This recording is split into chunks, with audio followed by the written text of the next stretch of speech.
Señoras y señores, ¿qué tal? Hoy estamos con Félix Ríos, es criminólogo, criminólogo de verdad, no como yo, que nunca he ejercido. Además, es experto en ciencias forenses, es perito calígrafo judicial, ha participado en importantes tertulias televisivas y además ha escrito diversas obras. Así que aquí lo tenéis. Félix, ¿qué tal? Muy buenos días, buenas tardes o buenas noches, según la hora que nos estén viendo. Encantado de estar por aquí. No sé qué apasionante puede ser mi vida para compartirlo con tus seguidores, pero vamos allá. Bueno, pues esto la verdad que cuando aceptaste mi invitación, la verdad que me hizo muchísima ilusión porque no todos los días tiene uno la suerte de contar con un gran profesional en una materia que la verdad es que es un poco desconocida para la mayoría de la gente, ¿no? Porque los que hemos estudiado criminología entramos en la carrera un poco porque habíamos visto CSI, porque nos llamaba la atención el mundo de incluso hay gente que se pensaba que eso era ser médico forense, eso de ser criminólogo. Entonces, la primera pregunta es simplemente a qué te dedicas, qué es eso de ser un criminólogo.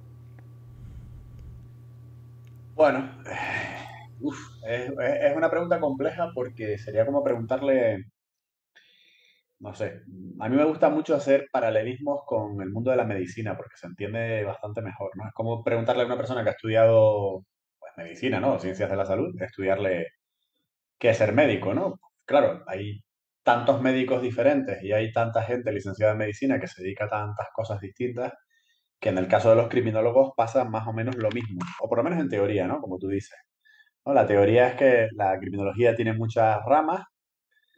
En muchas ocasiones la gente acude a las carreras, pues como has comentado tú, pues atraído por las series de televisión y muchas veces confundiendo criminología con criminalística, que también te digo que están relacionados y que muchas veces también veo que hay gente que repudia demasiado de eso, ¿no? Es que me están confundiendo con un criminalístico, con un experto en criminalística. Y muchas veces digo, bueno, pues no sé hasta qué punto para conseguir una salida laboral te viene bien que te confundan o no con un experto en ese área, ¿no? Pero bueno, básicamente, para mí, o cuando me han preguntado, para mí un criminólogo es un experto en todo lo que tenga que ser, en todo lo que tenga que ver con el mundo criminal. Y esto incluye, pues tanto delincuentes como hechos criminales, como cómo se investigan estos crímenes, cómo la sociedad lucha contra este tipo de lacra a nivel micro o a nivel macro de política criminal, cómo se interviene con las víctimas.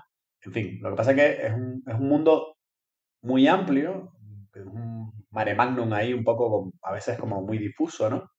Donde todo el mundo te dice lo maravilloso que es en teoría, pero luego hay poca gente que te sepa centrar en llegar a fin de mes, que es lo que realmente nos interesa a todos cuando estudiamos una carrera, ¿no? Nos gusta porque es bonita, es ilusionante, pero luego queremos que alguien nos explique cómo poder llegar a fin de mes. Y cuando la mayoría del perfil de profesor que te encuentras es alguien que se dedica a otra cosa, o que tiene una segunda actividad, o que tiene otra carrera y no te da salida, pues es frustrante, ¿no? Como tú estabas comentando, ¿no? Y lo que vosotros habéis vivido, pues yo lo viví hace 20 años, ¿no? De la misma manera. Pero bueno, centrándome en mí, básicamente, después de mucho tiempo de intentar dar tumbos, yo empecé en el mundo judicial habiéndome sacado una especie de título de posgrado que era de perito calígrafo en aquella época, pero yo tenía claro que mi objetivo era la criminología y su aplicación en el mundo jurídico. Empecé con alguna colaboración con algún compañero, luego ya seguí de manera independiente y básicamente lo que hice fue fijarme en lo que se hacía en otros países con respecto a la criminología forense, ¿no? Que sería la criminología aplicada al ámbito del derecho. Entonces, ¿qué es lo que hacía yo? Pues como yo iba conociendo muchos abogados por la pericia caligráfica, pues a esos abogados iba entablando relación con ellos y les iba contando, oye, pues si alguna vez tienes un asunto de un homicidio, de unos abusos sexuales, a lo mejor podría ser tu informe en este sentido.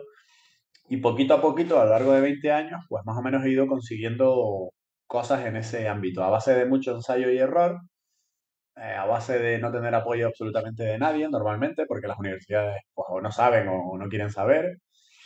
Y lo bueno es que el mundo jurídico era y todavía es en parte un campo por explorar, donde realmente a un juez no le importa si tú tienes un título de grado, si tienes un máster, si tienes un título propio, si tienes una diplomatura. O sea, al juez lo que le importa es que tú tengas conocimientos eficientes en una materia concreta y que le aclares algo dentro del procedimiento. Y entonces, cuando yo detecté eso, detecté luego qué tipo de, entre comillas, productos se podían vender para que fueran útiles a los abogados, a los jueces, etcétera. Y bueno, con el paso del tiempo, así ha sido. De hecho, muchas veces yo bromeando, presumo y digo, si buscas en la página web de jurisprudencia que hay española del Tribunal Supremo y demás, y pones la palabra criminólogo, te salen varias entradas, ¿no? La mayoría de las entradas que te salen son simplemente referidas a sentencias donde se recoge que las medidas provisionales, por ejemplo, o preventivas, irán en relación a informes de carácter psicológico, criminológico, no sé qué. Bueno, esas las quitas de en medio y luego buscas aquellas que sean sentencias donde haya aparecido la palabra criminólogo en un procedimiento judicial. Y curiosamente, que tampoco hay muchas, creo que todas, salvo una o dos, la última vez que miré, todas eran de procedimientos donde yo había hecho informes, ¿no? Entonces, muchas veces me llena de orgullo y satisfacción, como diría el rey emérito, el decir, he conseguido que la palabra criminología aparezca en la jurisprudencia española, ¿sabes? En ese ámbito, ¿no? Específico, no en el genérico, que se puede hablar de cualquiera, ¿no? Y que aparezcan referencias a casos míos, ¿no? Me sorprendió porque yo ni sabía que eso existía hasta que un día lo vi, ¿no? Así que nada, sin ánimo de enrollarme demasiado, básicamente pues me centré en eso y luego aparte pues todo lo que ya conocéis de medios de comunicación, que luego pues te llaman, te preguntan. Yo me he dado cuenta de que mucha gente que hablaba por la televisión no tenía ni la más remota idea de cómo funcionaba el mundo criminológico por dentro o el de la investigación, ¿no? Criminal y hasta el mundo jurídico, ¿sabes? Hasta a veces era raro ver un abogado que quisiera ir a la tele a perder tiempo para hablar de algo, ¿no? Salvo que quisiera pues, salir en la foto y poco más.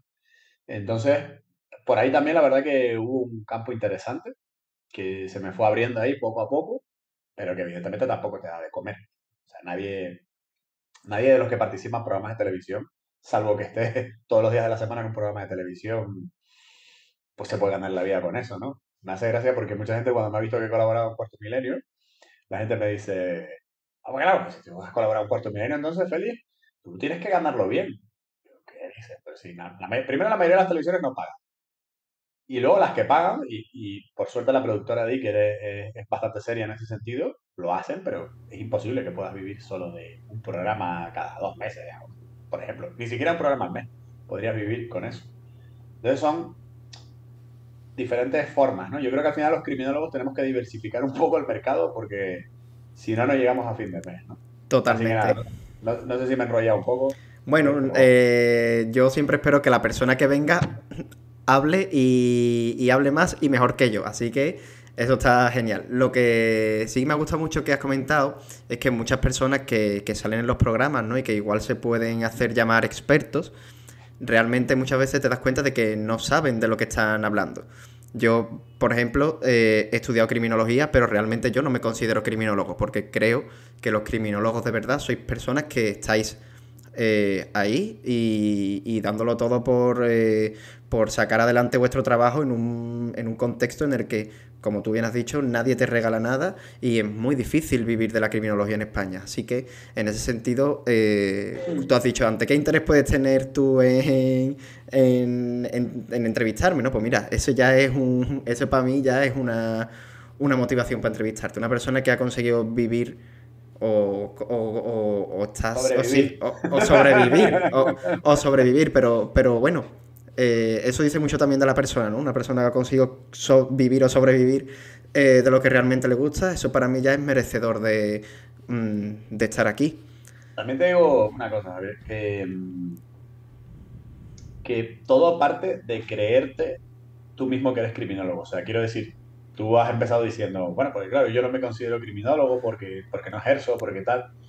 Sí, eso es cierto, ya me ha pasado al principio, ¿vale? Pero quiero decir, todo parte de que al principio nos creemos, tenemos que creernos lo que somos. Y a partir de ahí luego seguimos, ¿no? Porque evidentemente luego está pues la experiencia, los golpes que te da la vida, que te hacen aprender, pues la humildad que uno adquiere con el paso del tiempo. Yo cuando era joven era un tío bastante echado para adelante, pero también metía la pata, ¿no? Y me acordé el otro día precisamente porque estaba viendo un compañero bueno, compañero, a una persona también formada en el ámbito de la criminología, saliendo en televisión, y que realmente me di cuenta de que llevaba poco tiempo en el mundillo, por lo menos a nivel judicial, ¿vale? Y estaba intentando sentar cátedra, a pesar de que era un tío, debe ser que lo estudió ya mayor, y yo miraba y yo decía, madre de Dios, qué cantidad de metidas de pata estaba diciendo, tremendas, que se está dando cuenta seguro el policía que lleva la investigación, el juez que está llevando el caso, el abogado de no sé quién, el fiscal, y todo el mundo, si lo está viendo por la tele, va a decir, madre de Dios, este tío no tiene ni idea de lo que hace.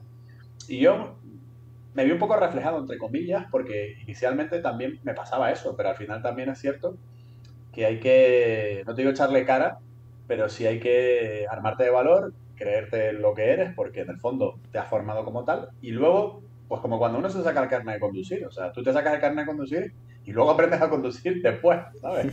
Sí, sí. Pero es así, pero es un tema curioso, ¿sabes? Todo eso de quién es el criminólogo, quién se considera criminólogo, qué consideramos que es un criminólogo por ahí, ¿no? Te voy a poner varios ejemplos que son curiosos, ¿no? Yo, por ejemplo, nunca me he colegiado en ningún colegio de criminólogos, ¿no? Y la pregunta sería, entonces, ¿un criminólogo es la persona que se ha colegiado en un colegio?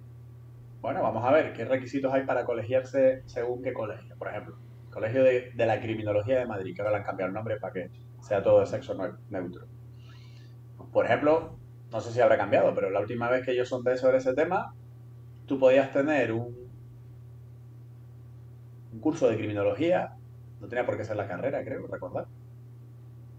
O no sé, o podías tener el grado de criminología, pero luego, si demostrabas que habías trabajado en un ámbito relacionado, te dejaban colegiarte si tenías otra carrera más. O sea, era una cosa un poco extraña. A ver, quiero decirte que al final resultaba que se podía colegiar como criminólogo, por ejemplo, una persona que hubiese trabajado, imagínate, no sé, de funcionario de prisiones, ¿no?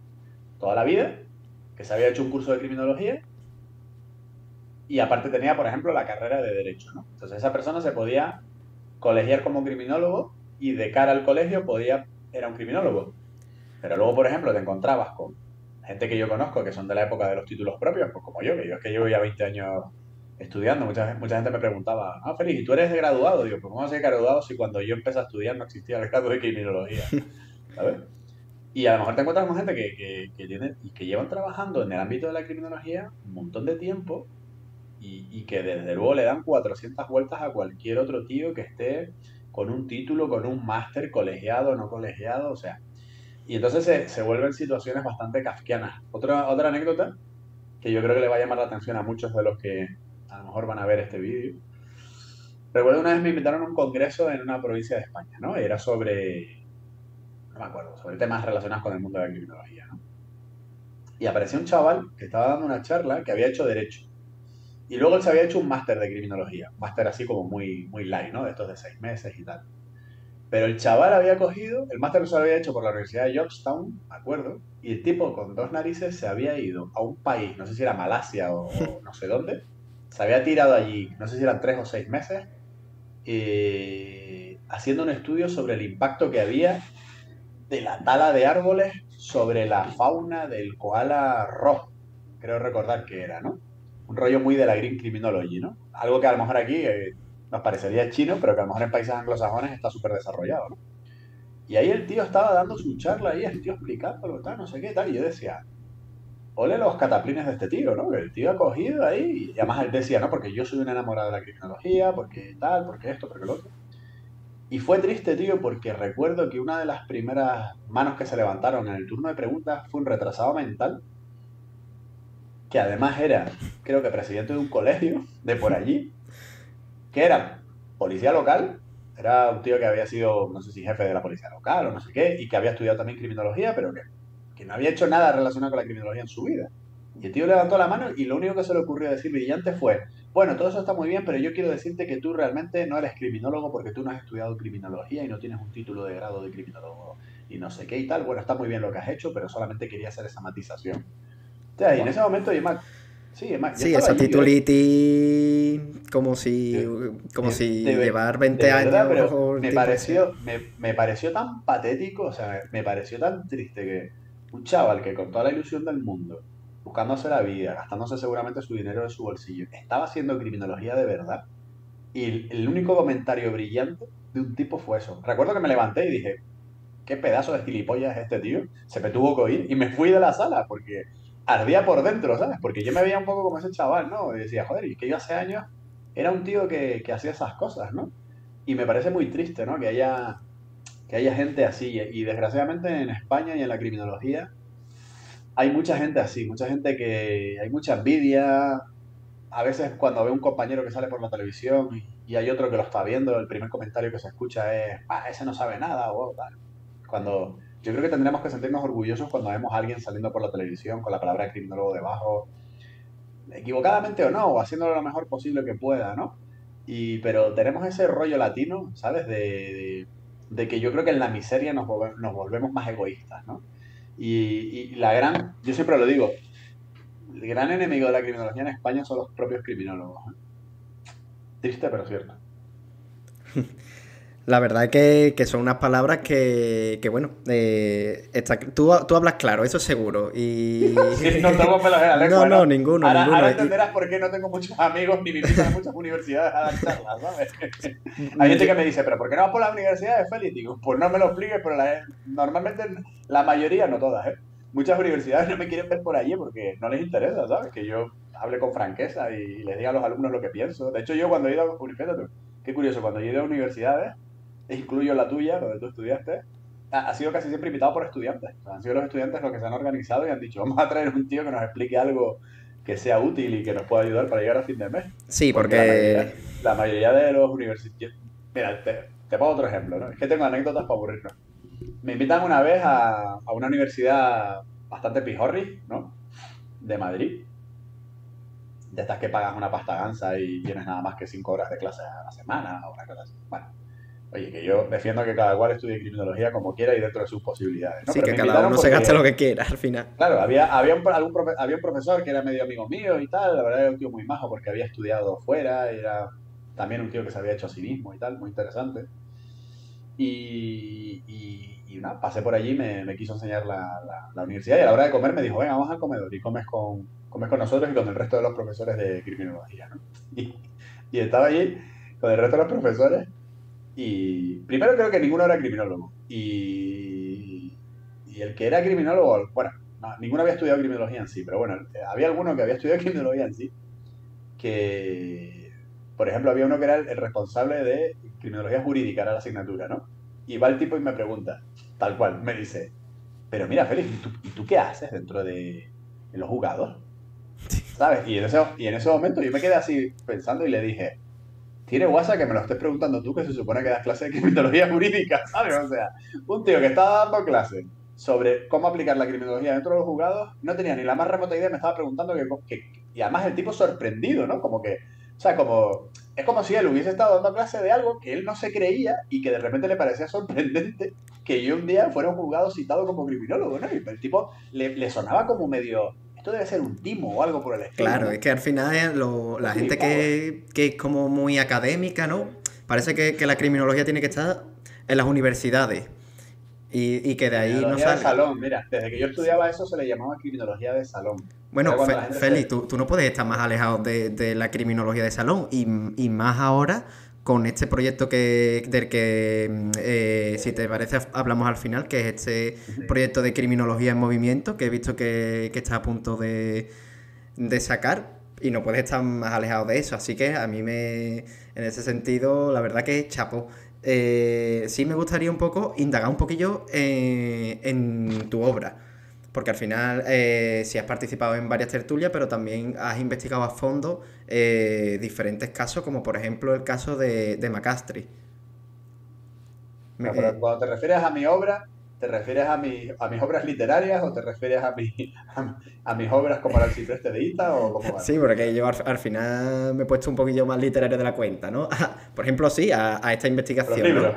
Sí, a este libro, por ejemplo, Bueno, el de... sí, el de Macastre fue el primero. De Sí, hecho, a ver, yo básicamente empecé a escribir hace poco. Bueno, a mí siempre me gustó escribir cuando era más adolescente. De hecho, hace poco publiqué un libro que era una novela de terror en la época victoriana, con poesía, que escribí cuando tenía 19 años, fíjate, y la vine a editar el otro día, porque dije, ya que lo tengo escrito, lo voy a editar.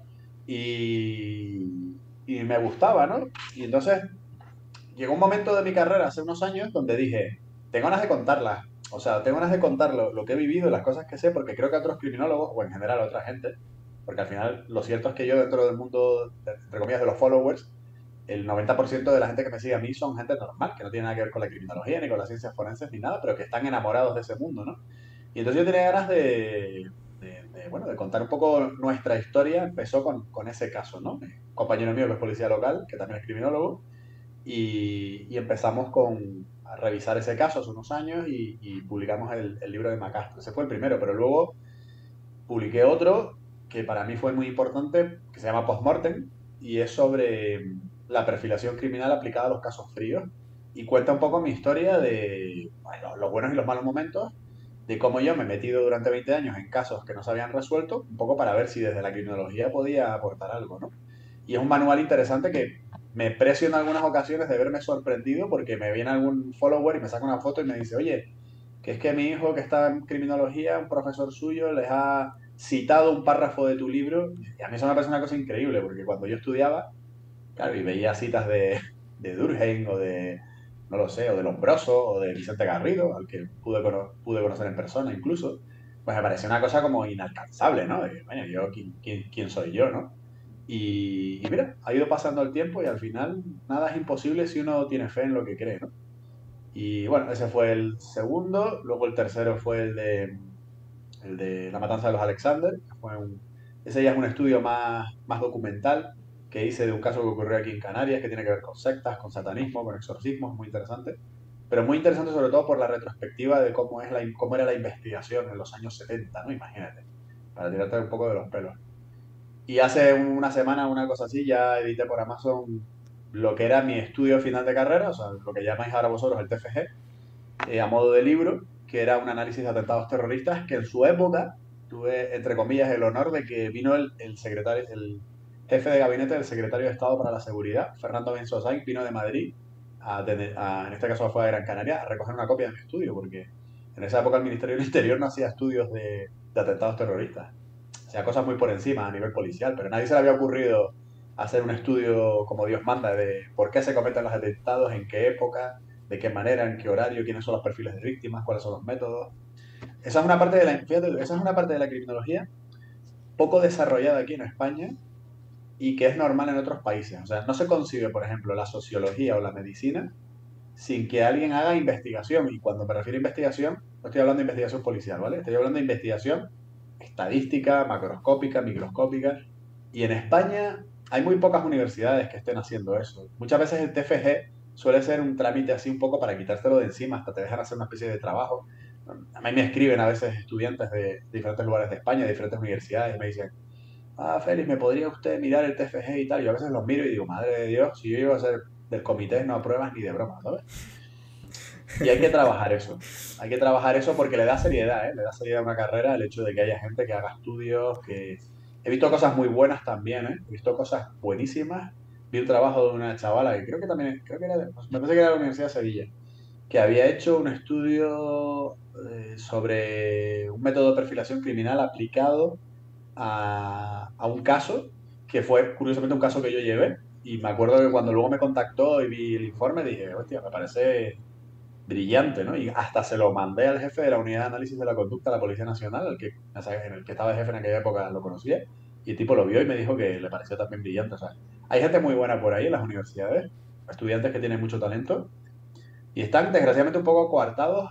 He de decir que porque creo que la mayoría del profesorado está nutrido de gente que no son criminólogos, que estén en la calle trabajando. Y hay gente muy buena por ahí. Hay muchos compañeros que están haciendo cosas muy chulas por ahí y habría que dejarles que colaboraran como profesores ayudantes o algo, ¿eh? Que en muchas ocasiones es perder dinero. Mira, otra anécdota que ahora me acabo de acordar. El año pasado fue, a ver, sí, creo que fue el año pasado, no te lo pierdas. Di clase en la Universidad de La Laguna en un máster de Ciencias de la Educación como criminólogo, ¿sabes? Y yo flipé porque, además, fue un profesor que me llamó y me dijo, oye, mira, yo no conocía al tío de nada, el tío había investigado mi perfil y tal. Llamó a una técnico de un centro de menores. Él era, aparte, profesor en ciencias de la educación, pero había hecho el doctorado sobre una especie de prácticas que había hecho en prisión. Y luego quería un criminólogo, tío. Y yo dije, hostia. Y te digo que para mí fue un honor el que como criminólogo me invitara a otra carrera. Igual que hay psicólogos que dan clases en criminología, que hay sociólogos que dan clases en criminología, que hay juristas que dan clases en criminología. Pregúntate, ¿cuántos criminólogos hay que den clases en otras facultades? Pues, joder, yo tuve la suerte de darle clases, era sobre temas de prevención de delitos, a un grupo de futuros profesores, que eran de magisterio, eran de pedagogía, de psicopedagogía. O sea, me pareció interesantísimo. Bueno, y ellos alucinaron, ¿no? Ellos no sabían qué coño era un criminólogo ni nada. Y cuando les empecé a contar y demás, y luego les hablé de planes de prevención que existían, los tíos alucinaron, ¿no? Y dijeron, madre de Dios. Incluso muchos dijeron que tenían pensado empezar a presentar esos planes de prevención a nivel municipal, por ahí en ayuntamientos, para ganarse la vida y tal. Y, ¿sabes? Me pareció súper interesante. La verdad que fue una experiencia súper bonita y recuerdo, me saqué una fotografía ahí con el logotipo abajo que ponía Ciencias de la Educación, Universidad de La Laguna, y dije, joder, por los criminólogos, ¿sabes? Y creo que eso es importante. Y hay mucho trabajo ahí que debería de hacerse y que llevamos ya 20 años con esto, por lo menos desde que yo estoy, y se ha avanzado muy poquito, ¿eh? Muy poquito. Bueno, esperemos que la gente o los posibles chavales que estén ahora en la carrera, que estén viendo esto, se puedan inspirar un poco en esos pasos, ¿no? Como tú bien has dicho, hay gente que es muy buena. Esta chica que hizo ese trabajo brillante que has hablado ahora mismo, pero una cosa que sí que tienes que tener en cuenta es que mi público, por ejemplo, es muy joven. Entonces, ahora cuando veamos algunos de los casos que, como yo he dicho antes, ¿no? De tu obra, sí, Ajá. al final tu obra, igual lo Sí. tienes que poner un poquillo en contexto, ¿no? Entonces, sí, me gustaría verlo porque creo que no deja de ser interesante que a la gente joven le llegue un poco a nivel práctico, ¿no? Un criminólogo que ha hecho dentro de un caso en concreto policial o cómo ha intervenido Félix en uno de estos casos que hemos visto por la tele, ¿no? Como hemos visto, Ujú. como ha salido hace poco este documental de Alcácer o como Macastre, del que tienes un libro. Entonces sí, me Ujú. gustaría igual que pusieseis un poco en contexto. Sí, por ejemplo, esta primera de tus obras, Macastre, que al fin y al cabo, ¿de qué va? ¿Qué es lo que pasa? ¿No? Porque Bueno, se trata vamos a ver. de... Hablando del caso de Macastre, en general se trata de hablar un poco de cuál es el trabajo que desarrollamos nosotros, ¿no? Del proyecto Prometeo, que lo bauticé así hace unos años, pero vamos, que yo llevo ya haciendo esto desde hace años. Cuando hay un caso que no se resuelve, que es lo que en argot anglosajón se llama cool case, ¿no? O caso frío, normalmente te encuentras con un expediente que está archivado provisionalmente, pues porque no se ha conseguido coger al culpable y meterlo en prisión, básicamente. Entonces, ¿qué trabajo hacemos nosotros? Que fue el que hicimos en Macastre, pero que hemos hecho en infinidad de casos que hemos tenido, ¿no? Pues básicamente tenemos establecido un procedimiento de trabajo en el que revisamos el expediente judicial, a partir de ahí luego hacemos una serie de pues, labores de trabajo de campo y luego emitimos una serie de informes periciales que bien son exclusivamente criminológicos o no, o son a lo mejor de otra índole dentro de las ciencias forenses, pero donde nosotros intermediamos. Y el objetivo siempre es reabrir los procedimientos y buscar una línea de trabajo para que, en su caso, la policía o el juzgado consiga saber qué ocurrió y condenar a la persona que sea el culpable de estos hechos. Eso en cuanto a los casos fríos, pero luego también es verdad que con el paso del tiempo ya nos contratan también para casos calientes, ¿no? Ya por lo menos a nivel regional aquí en Canarias y en algunos sitios de la península también, ya me conocen y entonces cuando un abogado penalista tiene un caso de un homicidio importante, normalmente siempre o casi siempre me llaman, por lo menos estos que ya conozco, y me dicen, oye Félix, que nos ayudes. ¿Por qué? Porque siempre hay algo que puedes aportar, alguna idea, algún informe pericial que le puedes derivar de otro compañero. Mira, yo creo que por mi experiencia deberías de buscar un experto en podología forense, por ejemplo, o deberías de buscar un experto en genética, o deberías de buscar un experto en informática, y además le dices, yo te voy a buscar a ese experto, yo voy a intermediar, somos una especie como de, no sé, agentes de inmobiliarios, ¿sabes? Pero del mundo del mundo pericial jurídico, ¿no? Y bueno, y básicamente a eso es a lo que me dedico, ¿no? En el caso de los casos fríos, muchas ocasiones son las familias de las víctimas las que contactan con nosotros y nos piden ayuda, y porque luego al final, pues como el trabajo se acaba por conocer de unos a otros, pues siempre acaban tocando en tu puerta muchas familias, ¿no? Y bueno, con algunas se puede trabajar, también te digo que con algunas, que con otras no. No todo el mundo, no con todo el mundo acepta nuestras condiciones de trabajo, que son complicadas, y yo soy un tío bastante estricto en ese sentido. Y bueno, pero bien. Y además contento porque creo que después de tanto tiempo hemos marcado un poco escuela, y a mí gratamente me he visto sorprendido de ver cómo hay otros compañeros que han estudiado criminología y que se dedican más o menos a lo mismo que nos llevamos dedicando nosotros hace tiempo, ¿no? Por ahí tenéis a Lluís Duque en Cataluña, por ejemplo, que aparte de criminólogo antes fue mozo de escuadra. Eh, Había también otro compañero que fue también mozo de escuadra que también se está dedicando a lo mismo que nosotros. Y así hay unos cuantos, ¿no? Gente que ha colaborado con nosotros también, luego se ha puesto de manera independiente. Y entonces a mí joder, me ha molado ese rollo de ver un poco que he sembrado escuela, ¿no? Aunque muchas veces no me citan, como digo yo, ¿sabes? Y digo, no, porque yo me dedico a esto y digo, joder, digo, ya podrías decir que fue porque un día viste en la televisión a un tipo flipado de Canarias que decidió un día meterse en estos berenjenales, ¿sabes? Que oye, que hay que entrar por dentro de entrar dentro de una comisaría, bueno, dentro de una comandancia de la Guardia Civil, a sentarte a hablar con los jefes de homicidios de tú a tú, no todo el mundo es capaz de hacerlo. Y cuando yo lo hacía al principio decía, madre de Dios, ¿dónde me estoy metiendo? No, ¿Esto está, será legal? hay que echarle dos ¿Esto pares, será desde luego. legal? ¿No será legal? ¿Se van a reír de mí? ¿No? Pero bueno, al final, pues mira, con el paso del tiempo las cosas van saliendo, ¿no? Poco a poco. Pues sí. Bueno, estamos de vuelta, estábamos hablando sobre los casos fríos y me gustaría, Félix, que me hablases un poco de algunos de los casos, como por ejemplo Macastri. Bueno, Macastre, que lo tenéis disponible en Círculo Rojo, en Amazon también lo podéis localizar. Macastre fue un homicidio, bueno, un homicidio, fue un crimen un poco extraño, ocurrido a finales de los años 80 en la Comunidad Valenciana, donde tres menores, dos chicas y un chico, aparecieron muertos en diferentes lugares y en diferentes circunstancias a lo largo de varios días, ¿no? De varios días de diferencia, incluso meses, ¿no? Llegamos a este caso, curiosamente, a través de unas estudiantes que habían estado en un taller de perfilación que había dado yo en la Comunidad Valenciana y que fueron las que nos hablaron de este caso. Y con el paso del tiempo, con la ayuda de mi compañera Amos Baracloy, que es policía local y también es criminólogo, allí en Valencia, pues nos metimos de lleno en este caso, ¿no? Y era un caso que ya estaba prescrito, pero que nos llamaba la atención porque tenía unas características un poco bastante similares al sí conocido caso Alcácer, ¿no? Y un poco impulsados por esos posibles paralelismos o no, nos metimos de lleno en investigar este caso, pues rescatando el expediente judicial de las catacumbas de los juzgados, eh, realizando una intensa labor de campo en los diferentes escenarios donde se movían los chicos y donde habían aparecido muertos, hablando con gente que todavía estaba viva de aquella época y que en algún momento pues habían tenido algo que ver con esta historia.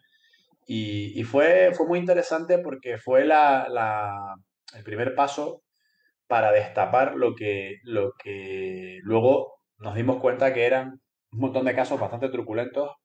Me acuerdo que un amigo mío siempre los definía con el adjetivo bizarros, ¿no? Una serie de crímenes bizarros que durante finales de los 80 y principios de los 90 ocurrieron en la Comunidad Valenciana, ¿no? Y que eran como muy oscuros, ¿no? Y bueno, al final, pues todo esto se transformó en un libro que ya va por la séptima edición, por cierto.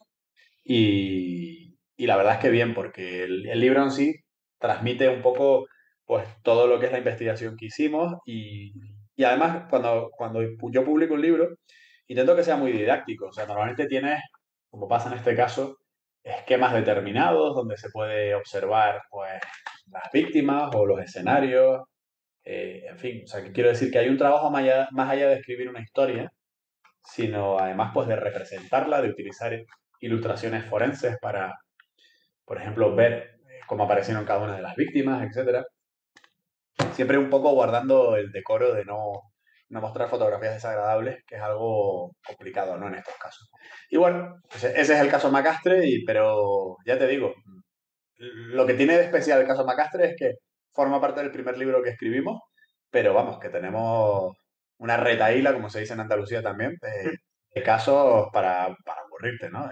No sabes la cantidad de casos que hay por ahí olvidados, que nadie los conoce. Hoy, precisamente, estaba hablando en Canal Sur, me llamaron, para hablar de un caso de una prostituta asesinada en Jerez en el año 94. Y ese caso no lo conoce ni Dios, su familia, lo único, ¿no? Entonces, imagínate la cantidad de casos que hay así en toda España, ¿eh? Que no tienen atención y que muchos de ellos a lo mejor con una simple prueba de ADN, con técnicas modernas, a lo mejor se podrían solucionar. Por qué no se suelen resolver estos casos, Feli? Porque aquí estamos hablando de algo muy serio, ¿no? Al final, las personas que no lo sepan, estamos hablando del asesinato de dos chicas y un chico, creo que tenían, ¿no? Entre 14 y 15 años. Ujú. Y, y es un poco... Parece que también la clase social, incluso en esta época, sí importaba mucho. Y, ¿no? O al menos esa es en lo que yo me he estado informando, esa es la sensación que me puede llegar a dar. Que un caso se resuelva o no, y es una pregunta que me hacen muy a menudo, depende de muchos factores, incluso a fecha de hoy, ¿no? Pero bueno, casos antiguos, por un lado influye el perfil de las víctimas, ¿vale? No es lo mismo en esa época, ¿vale? Un perfil de víctimas de una condición socioeconómica media-baja, casi marginal, consumidores de alguna sustancia, que un perfil de víctimas un poco más, entre comillas, estándar, ¿no? De ciudadanos estándar. Influye la época, influye el lugar. Fíjate que, por ejemplo, la Comunidad Valenciana en esa época y los pueblos donde ocurrió todo esto, Macastre, Catadau, etcétera, eran lugares que a lo mejor había pueblos que no tenían ni policía local, ¿eh? O sea, había pueblos que había una patrulla de la policía, perdón, de la Guardia Civil para no sé cuántos kilómetros a la redonda. Es una cosa tremenda, ¿no? El laboratorio más grande de fabricación de éxtasis de Europa se detectó precisamente en la zona de Macastre, ¿no? Durante esos años. O sea, aquello era el salvaje oeste, completamente alejado de la mano de Dios y de la ley, ¿no? Y luego, pues bueno, pues las técnicas forenses que había en esa época, la formación de la policía, no sé, el tiempo que se dedicaba a los casos, era diferente. Y luego los medios de comunicación.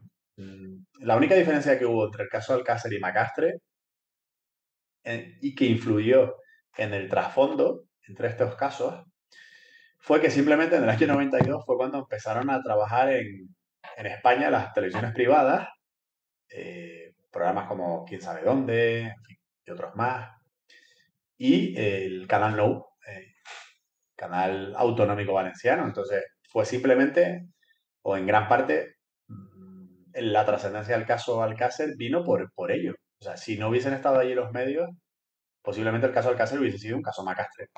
Con un poco más de relevancia, porque el perfil familiar era más estándar, más de gente normal, obrera, trabajadores o pequeños empresarios, pero hubiese pasado desapercibido, ¿eh?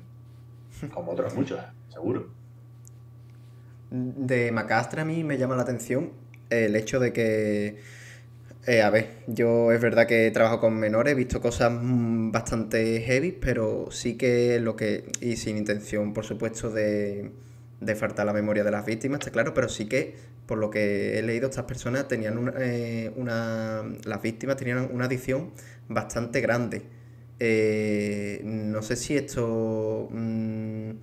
no sé si esto tiene que ver exactamente con el caso, pero ¿se investiga cómo es posible que estas personas tengan tal nivel de adicción según lo pintan? ¿O igual es una exageración? A ver, lo que ocurre es que nos tenemos que situar en la época. Estamos hablando de una época en la que los chavales de esa edad, sobre todo en la Comunidad Valenciana o la ciudad de Valencia, que iban al Parque Camales, ¿eh? Era gente que era normal que fumara benzol, pegamento o lo que trincara. Pero es que era la época de la ruta del bacalao. O sea, oye, que no nos olvidemos, ¿eh? Tú eres de otra generación que no vivió aquello, pero, pero que era normal, pero no solamente ellos, casi todo el mundo. O sea, ahí la droga acampaba a sus anchas por toda la comunidad de Levante, pero vamos, tremendo. Y bueno, y la época de la movida madrileña también, ¿no? Y la heroína era la reina de las calles en muchas ocasiones. O sea, era normal. Que estos chavales aparte eran de un ambiente marginal, sí. Que el tema del consumo de drogas influyó de alguna manera A nivel de contexto en este asunto, sí, pero bueno, tampoco eran unos junkies tirados de la calle, ni mucho menos, ¿no? Eran chavales porque se buscaban la vida, como ocurría en esa época, y consumían, pero vamos, no eran unos junkies tirados de la vida, ni mucho menos, ¿eh? Para que veas lo importante que es la condición de uno y cómo lo lee, porque yo con la perspectiva que yo tengo actual, por eso te lo decía con tantas dudas, yo leía Claro, eso y a parecía ti que te estaban dicen hablando de unos junkies tirados que de la alguien, vida. que alguien fume pegamento, ¿sabes? Como Claro, el que fuma crack y a ti te parece una cosa tremenda, pero es que en aquella época era claro, normal, claro. era Y normal. nada, se habla solamente de un sospechoso, pero llegáis a, en vuestra investigación, llegáis a concluir algo. Hombre, llegamos a concluir que el sospechoso que tuvo la policía de per se solo no encajaba porque, para empezar, no tenía ni carne ni coche. O sea que, y los chavales aparecieron a no sé cuántos kilómetros de donde este señor coincidió con ellos en un bar, que era, este era el tonto del pueblo, básicamente. Y bueno, y luego es cierto que a medida que ha ido pasando los años hemos ido recopilando algún pequeño dato que nos ha ido llamando la atención, que va relacionado con personas que posiblemente sean de un entorno un poco más normalizado que las víctimas, ¿no? Pero todavía no hemos conseguido terminar de hilar fino. Pero hay unos elementos ahí de conexión curiosos, importantes, unos datos que no se investigaron en su momento, llamadas que hizo la policía y que simplemente se quedó con una explicación de mi hijo no tiene nada que ver con esos niños y ahí queda la historia. En fin, coincidencias. Es un mundo turbio y extraño porque parece como si hubiera una mezcla entre un entorno marginal que a lo mejor tuvo algo que ver con la muerte de los chavales, pero luego que también hubo gente que no era tan marginal que podía estar relacionado. Y yo no soy nada conspiranoico, ni estoy hablando de tratas de blancas, ni cosas tremendas. Estoy hablando de que hay elementos objetivos y que en el libro se ven en las últimas ediciones que te llaman la atención, ¿no? Y que tiene que ver con gente que, no sé, cosas raras, ¿no? Ya sabes que, por ejemplo, la pierna de una de las víctimas apareció en un cruce de calles de un edificio de Valencia, ¿no? ¿Y por qué? ¿Por qué aparece esa pierna allí? ¿Quién la pone y para qué? Qué es el mensaje que se le intenta dar y a quién, ¿no? Parece que es algo bastante más complejo que el tonto del pueblo abusando de tres chavales al mismo tiempo. Totalmente, totalmente. Y mirándolo yo desde fuera y desde mi ignorancia en esto, sí que encuentro, o al menos desde así a priori, encuentro ciertos paralelismos con Alcácer, ¿no? A priori hay un sospechoso del que parece que no llega a estar totalmente confirmado. Uh -huh. Estamos hablando también de casos en los que hay violencia y también son ambos casos un poco rodeados por este aura de conspiración, ¿no? Puede ser que hayan tenido relación, Félix. A ver, los casos están conectados, ¿vale? Lo cual no quiere decir que estén conectados porque se trate de los mismos autores. Todo eso todavía no lo sabemos. Pero hay cosas que son excepcionalmente llamativas, ¿no?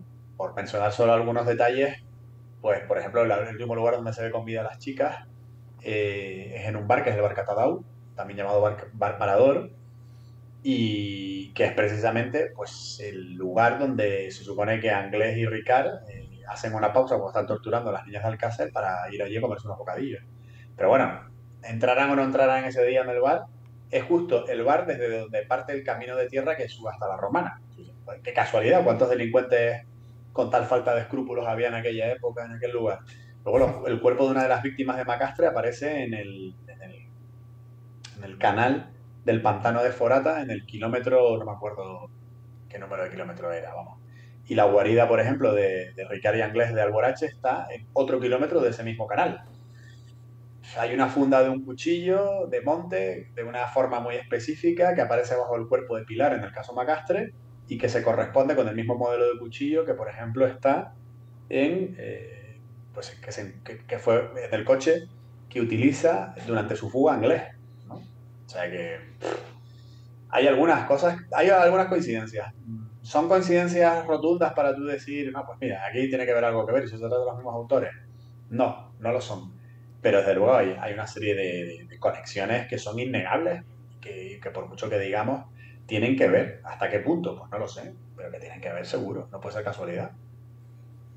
Pero la verdad que te agradezco tu opinión en este sentido porque sí que puede haber mucha gente que diga esto y pueda pensar, bueno, es que o esta gente son unos conspiranoicos, ¿no? Incluso, ¿no?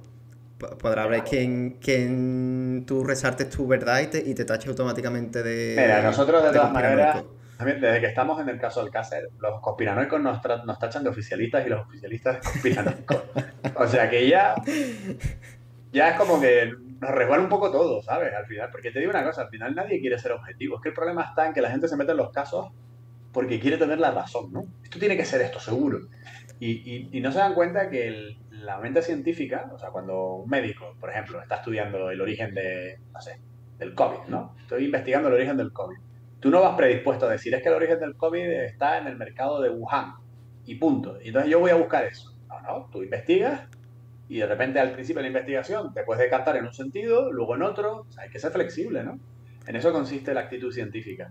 Y Claro. lamentablemente falta mucha actitud científica en la gente que investiga y en la gente también que opina, ¿no? Hay mucha gente que no quiere escuchar. O sea, es como, esto es así y se acabó, ¿no? Y a mí un poco me da la risa, ¿no? Porque a veces hablo con unos y lo bueno es que les puedo discutir a todos, ¿no? Cuando me juntan con un oficialista, le digo, bueno, vale, sí, pero ¿y cómo te explicas esto?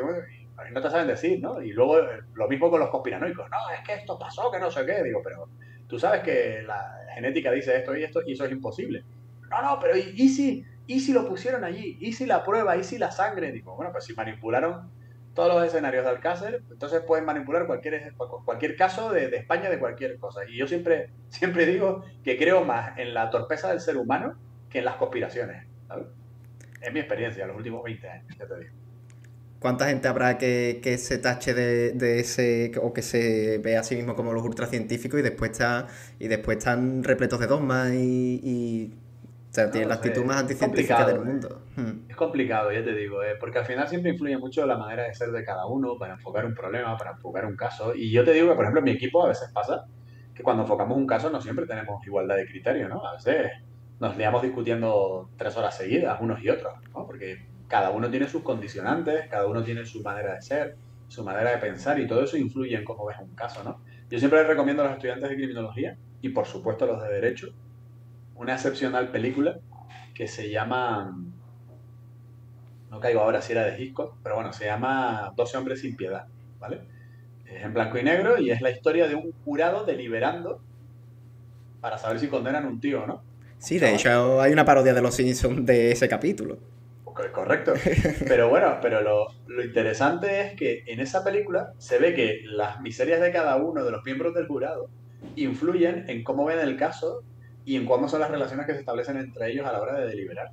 Y ese factor humano, ese factor psicológico, yo creo que muchas veces lo obviamos, ¿no? Y yo, lo más interesante que muchas veces considero en mi trabajo, no me quiero enrollar mucho para que no nos extendamos demasiado con el directo, bueno, con la grabación, es precisamente donde yo le saco más valores a los aspectos humanos que he conocido de investigadores, de víctimas, de familiares de víctimas, de testigos.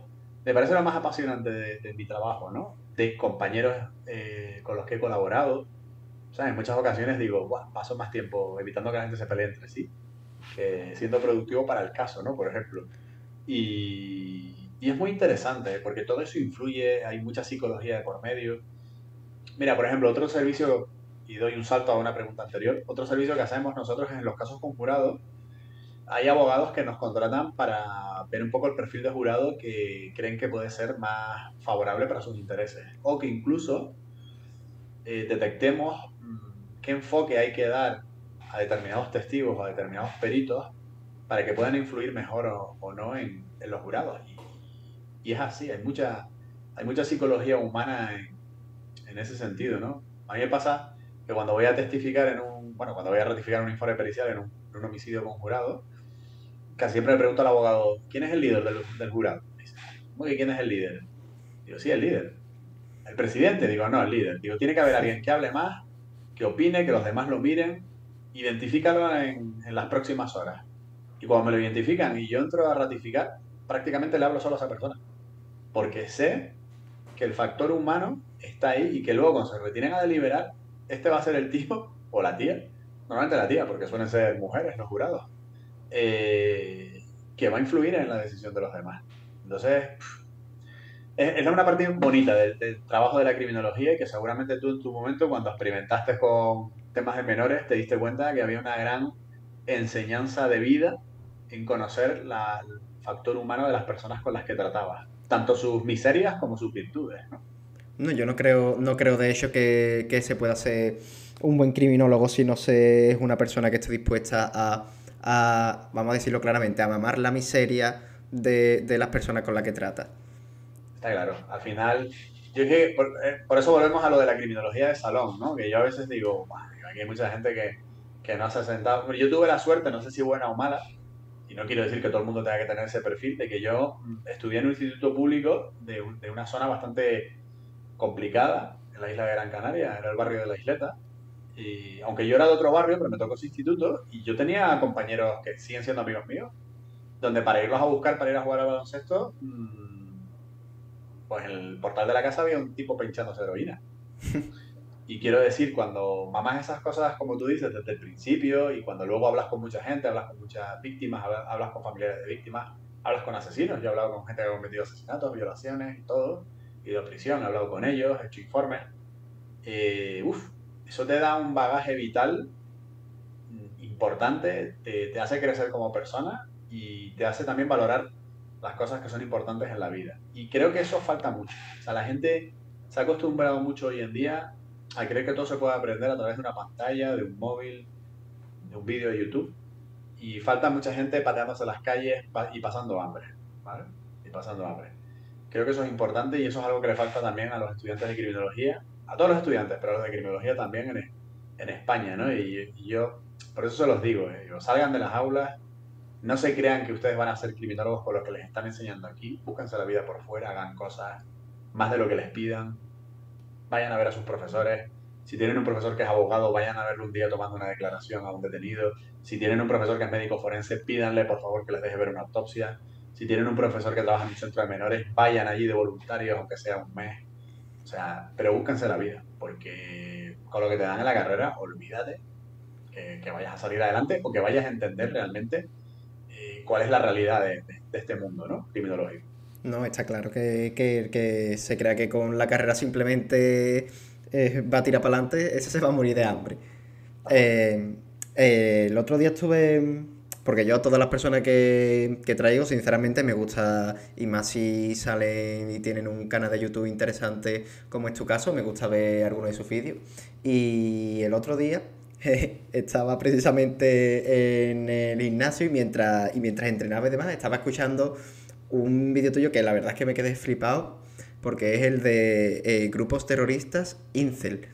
A mí eso, bueno, si es que se les puede llamar terroristas en sí, pero yo es algo que mm, pues se supone que yo soy una persona joven, pero no sabía que eso existía o que eso podía existir. Sabía lo que era este movimiento, Sí. pero no sabía que eso, o por ejemplo, incluso que estaba relacionado que había cierta relación o ciertas características de este tipo de grupos en el caso de Columbine. Bueno, de todas maneras, esa fue, claro, yo en mis directos, bueno, en mis directos y en mis vídeos de YouTube, no todo es producción mía, o sea, quiero decir, yo traigo muchos invitados, ahí fue Alfonso Ferrer, que había investigado sobre ese tema, y es verdad que el título era Terrorismo Incel, pero bueno, el fenómeno Incel tiene muchas variantes, entre ellas alguna que puede interpretarse como una especie como de organización terrorista o algo así, Sí, desde aquí otras no.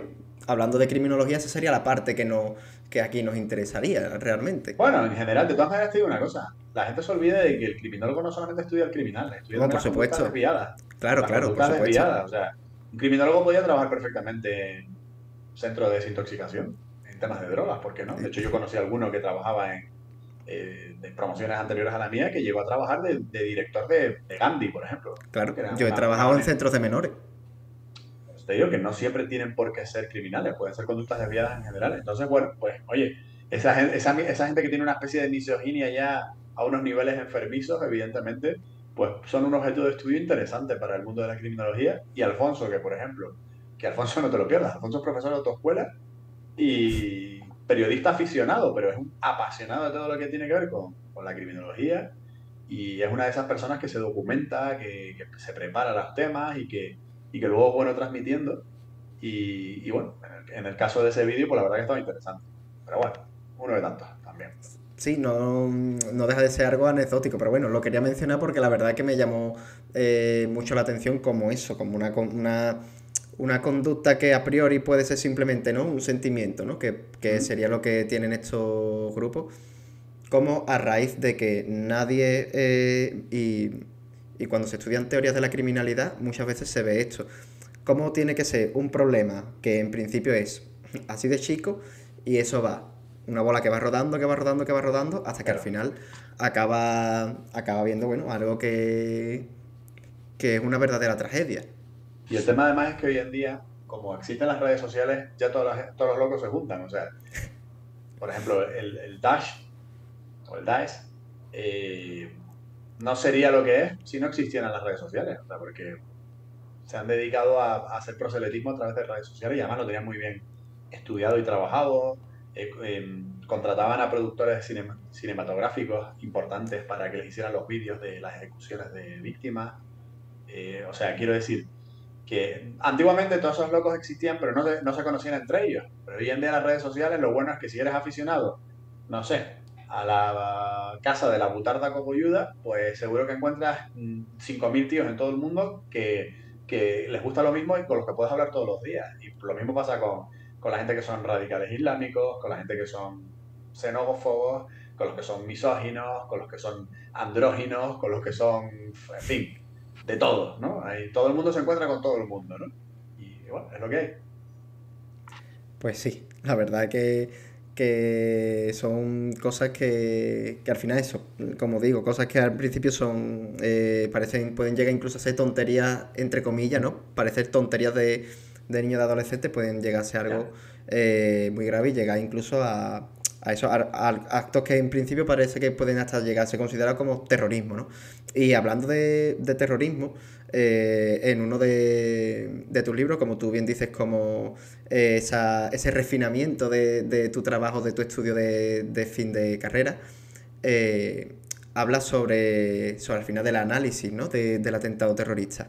Sí, me gustaría que me contases un poco sobre esto porque también estaba investigando este tema y la verdad me parece interesante. Bueno, yo en su momento lo que hice fue un estudio de atentados terroristas, todos los atentados terroristas que se habían cometido en los creo que eran, sí, en total fueron 5 años, 2 años y medio de gobierno del Partido Popular de la época de Felipe González, perdón, socialista, y luego los dos y medio primeros de la época de Aznar hasta la tregua. Y bueno, fue estudiar los atentados, cómo eran, cómo cambiaban, a qué hora se cometían, cuál era el método que utilizaban los terroristas, cómo los preparaban. Porque al final, pues lo típico, ¿no? Estudiando cómo se desarrolla un hecho criminal, aprendemos a prevenirlo, aprendemos a entenderlo, a intervenir sobre él, etcétera. Y la verdad que era un tema apasionante porque fue una época en la que yo estudiaba criminología, en la que no era raro que una vez al mes tuviéramos que hacer un minuto de silencio porque habían matado a alguien, ¿sabes? Que podía ser pues, un profesor de la universidad, que ocurrió con alguno, que era también jurista, y etcétera, ¿no? Entonces al final yo creo que como viví esa época, pues a mí me marcó y me pareció interesante y yo quería ayudar a cambiar las cosas, ¿no? Y fue interesante. Luego, pues, después de la tregua de ETA, esa tregua se rompió, volvieron al ataque, por así decirlo, y luego ya finalmente hubo una entrega de armas, por así decirlo, ¿no? Pero al final yo creo que todo eso, lo que yo hice en ese momento, lo puede hacer cualquier estudiante de criminología con cualquier fenómeno criminal que le guste, ¿no? De lo que sea. Pero es importante porque es una manera de hacer estudios que luego den pie a que podamos vender programas de prevención en ayuntamientos, en gobiernos, a partidos políticos, etcétera. Pero hay que currar, ¿eh? Hay que currar y es complicado. Así que nada, básicamente fue eso. Por supuesto. Yo no me lo imagino del todo, ¿no? Cuando dices tú, tanto Macastre como la fenomenología de los atentados terroristas. ¿Cómo hacen, no? Tú al final, en uno de estos casos, coges el coche, te presentas allí, hola, soy Feli el criminólogo, ¿no? Eso sí que...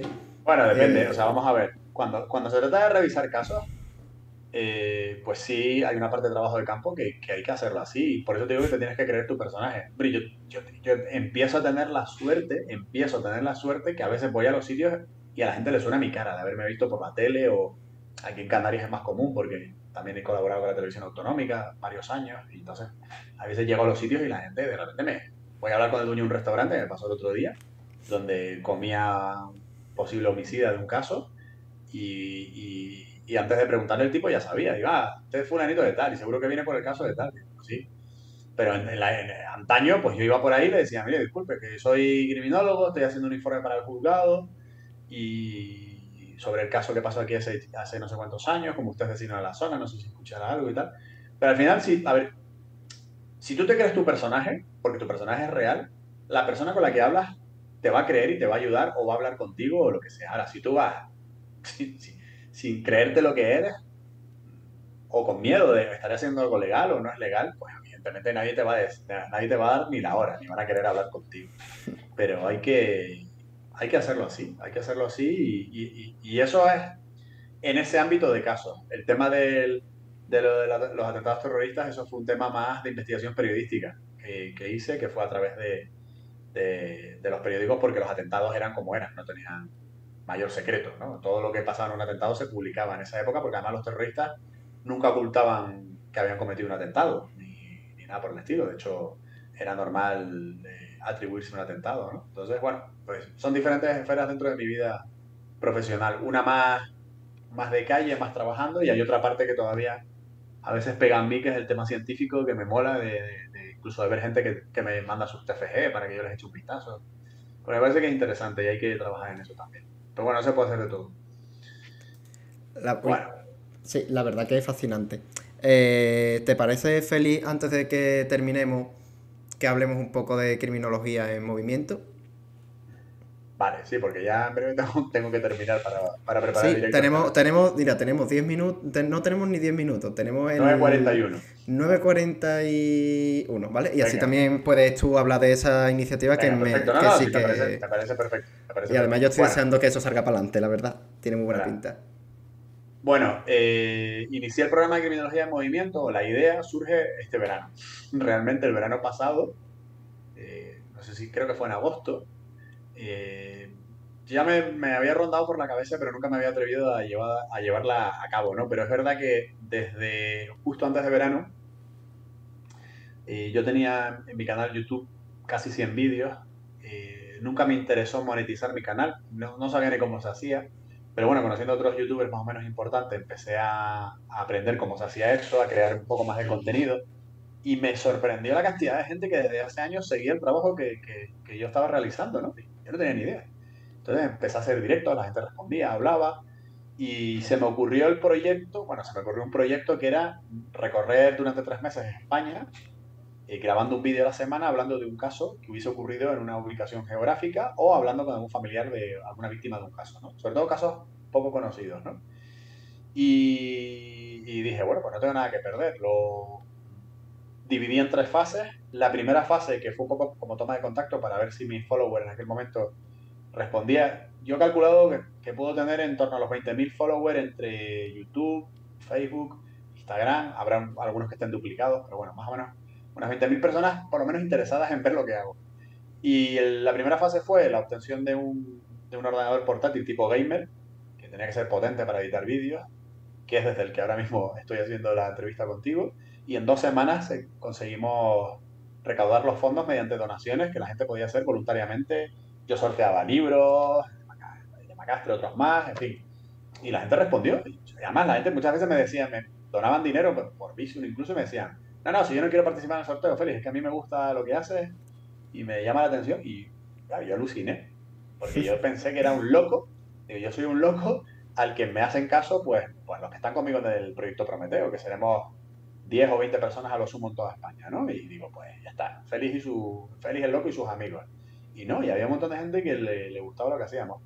Se consiguió la fase uno, luego la fase 2 que ya estamos a punto de terminarla, era conseguir el dinero suficiente para lo que es el equipamiento de material de grabación y de moto, porque quiero hacerlo en moto, el recorrido, y prácticamente ya está finiquitado ese límite de fondos que habíamos pedido. Y luego la fase 3 va a ser intentar conseguir un promedio de 20 euros al día simplemente pues, para la manutención de esos días, porque luego aparte yo tendré que seguir teletrabajando, mandando informes para pagar el alquiler de mi casa, pagar la seguridad social, el autónomo, porque soy un pobre autónomo, en fin, y todo lo demás, ¿no? Y ahora pues estamos en eso, la final del fase 2. Si alguien está interesado, pues en mis redes sociales tiene un montón de maneras de contribuir al canal, de donaciones por Bizum, comprar camisetas, merchandising, comprar libros, de la manera que quiera, ¿no? Que por lo menos la gente sepa que luego va a poder disfrutar de esos vídeos, va a poder disfrutar de ese contenido y que al fin y al cabo es un trabajo interesante y bonito que hacemos dando voz un poco a esos casos que son menos conocidos, ¿no? Que no tienen tanto interés por la prensa. En fin, Total, totalmente. bonito. Totalmente Eso es. feliz. La verdad que, bueno, yo por mi parte espero que ese proyecto salga adelante. La verdad que yo creo que una labor que haces como criminólogo y que es muy importante y de la que pocas veces se habla es, porque muchas veces el criminólogo simplemente parece que sale en la tele o que hace su informe y ya está, pero sacar a la luz esos casos que son olvidados, eso la verdad que es de una valía y de una sensibilidad bastante grande de tu parte. Por mi parte intentaré que esto llegue a la máxima gente posible y ya está. Te deseo mucha suerte en eso, la verdad.